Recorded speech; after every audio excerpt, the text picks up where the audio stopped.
Muka-muka apa khabar di luar sana? Bersama Azno 2020 koma aja. Okey, hari ini Nurul cuma nak bercerita sedikit ya. Pada umur Nurul daripada kecil sampailah sebelum kahwin. Semua nak tahu apa yang Nurul buat. Okey, saya start daripada umur saya 10 ataupun 11 tahun lah. 11 tahun apa yang saya buat ya. Daripada umur saya 11 tahun saya mula mencari rezeki, membantu untuk mak saya, bapa saya ataupun untuk diri sendirilah. Daripada umur saya 11 tahun tu saya cucuk sate. Tahu saya cucuk sate, sekarang saya dah jadi penjual sate. Okey, masa tu memang saya sangat susah lah. Umur 11 tahun, kebetulan jiran saya dia penjual sate. Korang semua mesti nak tahu berapa harga sate pada umur saya tu. Seingat saya 30 sen. Bayangkan 30 sen sekarang dah mencecah 80 sen ke atas. RM1 pun ada kan. Itu waktu saya kecil-kecil dulu, itulah harganya 30 sen.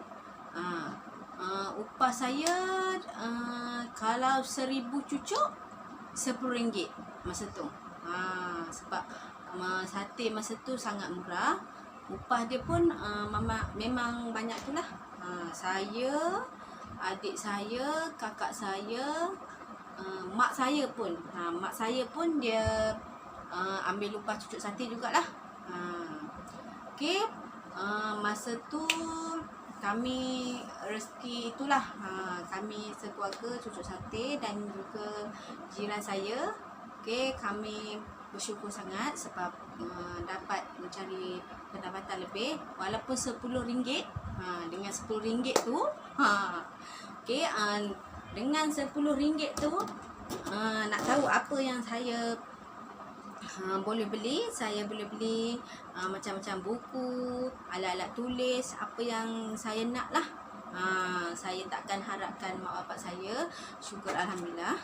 Okey, lepas tu menjangkau saya bekerja juga dalam umur 14, 12, 13, 14, 15.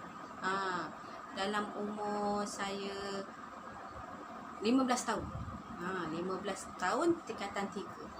Okey, 15 tahun tingkatan 3. Masa tu belasan tahun saya sekolah kan cuti pada penggal hujung tahun. Cuti akhir tahun lah. Selama sebulan. Okey, selama sebulan tu saya cuba bekerja tapi masih saya cucuk sate lagi, saya ingat. Cucuk sate, tapi saya bekerja di kedai biskut di Kuala lah.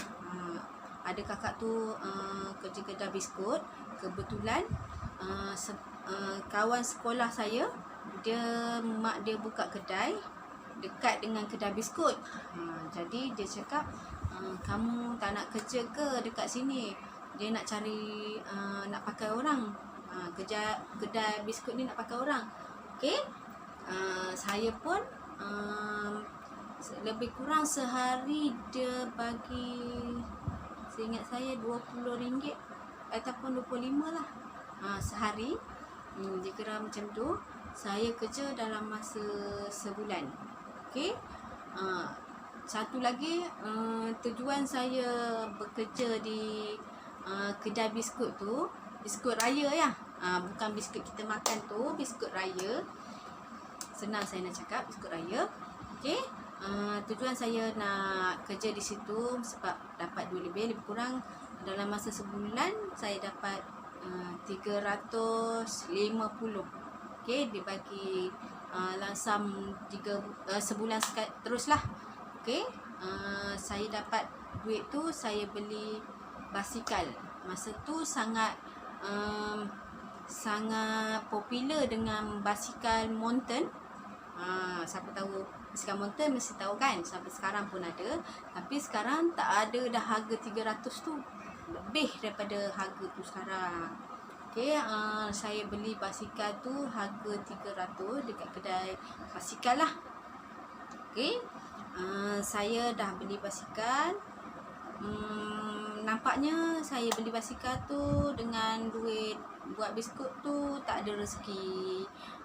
Basikal tu adik saya bawa pergi pergi pekan lah. Tak tahu dia bawa ke mana, tapi tak apalah, mungkin itu bukan rezeki saya. Jadi basikal tu hilang. Tapi tak apalah, saya tak menyesal pun. Dalam hati saya cakap mungkin itu bukan rezeki saya. Okey. Selepas tu saya naik sekolah, saya tak kerja dah. Tak kerja, saya pakailah basikal yang bapak saya beli. Basikal tu basikal tua biasalah, tak apalah, janji saya saya ada basikal boleh pergi sekolah. Lebih kurang lah dalam sekolah ke rumah, lebih kurang dalam 2 kilometer lebih lah, macam tu lah, tak ada jauh sangat. Okey, tu pasal naik basikal. Lagipun masa tu bapak saya tak ada motor, tak ada kereta. Okey, dah menyangka 18 tahun. Okey, 18 tahun dah habis sekolah. Kebetulan kami pun susah, keluarga saya pun susah juga. Saya ni anak kelima dalam keluarga. Okey, jadi saya tak ada fikir panjang lagi. Saya tak ada fikir nak belajar, saya fikir nak cari duit saja. Okey, sebab keluarga susah, nak cari duit pun susah. Jadi saya ambil kesempatan ini terus kerja lah, lebih senang. Okey, yang first kali saya kerja masa tu, saya dalam berapa bulan saja saya habis SPM. Saya terus kerja kilang saja. Tak apa, kerja kilang janji halal kan, kerja apa aja. Okey, saya kerja kilang. Masa tu nama kilang tu Kilang Kamayang. Saudara saya dulu kerja kat situ. Kebetulan dia kata nak pakai orang juga. Okey, kami pun pergilah. Pergi ke Kilang Kamayang tu. Saya kerja di situ lebih kurang 3 tahun. 3 tahun. Gaji dia dalam masa tu lah tak ada mahal sangat. Lebih kurang kalau campur tolak OT semua dalam lebih kurang dekat-dekat 800. Dulu nak cari 1000 pun susah juga kan. Okey, saya kerja di situ dalam 3 tahun lebih, seingat saya. Okey, saya dah bekerja di situ dah 3 tahun. Kebetulan kawan sekolah saya, dia cakap, kau nak pergi ke satu kilang ni, nama dia Kilang Kasem.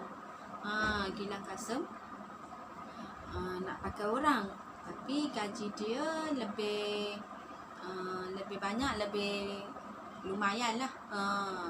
Lebih, orang kata lebih daripada saya kerja Kilang Kamayang tu.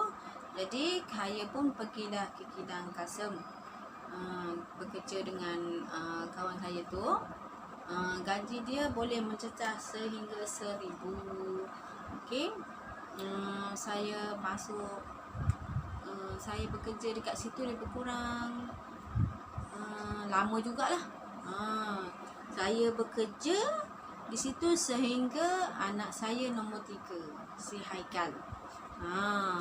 Saya bekerja di situ sehingga anak saya Haikal nombor 3.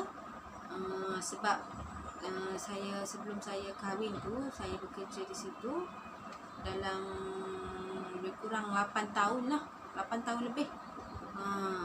Saya ingat saya lepas saya masa saya kahwin, sehingga saya kahwin, saya nak bekerja juga.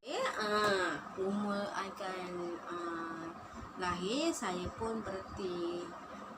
Tujuan saya masih bekerja di sana, di kilang, sebabnya saya nak beli serba sikit. Biasalah kalau hidup mula-mula kahwin memang agak susah jugalah. Jadi saya masih bekerja juga. Anak kedua saya masih bekerja. Saya mencari lebih sikit rezeki. Suami kerja pun tak berapa cukup lah. Mula-mula kita nak hidup kan. Okey, saya berhenti sebabnya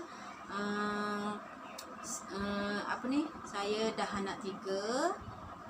Jadi nak bayar orang duit, suami saya cakap daripada bayar orang duit habis macam tu je, baik berhentilah.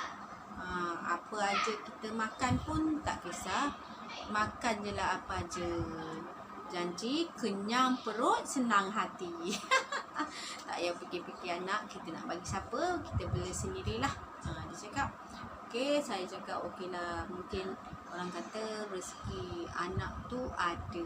Jadi saya pun tak ada fikir panjang, dah suami cakap macam tu, kita ikut je lah sebagai isteri. Tapi seronok juga kan. Seronok juga duduk di rumah. Kerja pun seronok, ada kawan-kawan kan. Kita boleh meditation. Kalau kerja boleh meditation kat luar, kalau di rumah pun boleh lah meditation juga. Tapi kerja tak habis-habis lah, kerja rumah. Biasalah kalau jadi isteri. Kali kahwin tu, siapa yang kahwin di luar sana, biasalah orang kena kuat, kena tahan minda, semua kena kuat lah, dari segi fizikal dan mental. Okey, itu saja untuk video saya hari ini. Nanti saya akan cerita lagi tentang diri saya dan keluarga saya, dan bagaimana saya berjumpa dengan suami saya yang tercinta itu. Mesti nak tahu kan? Okey, kita tunggu next video seterusnya. Bye bye.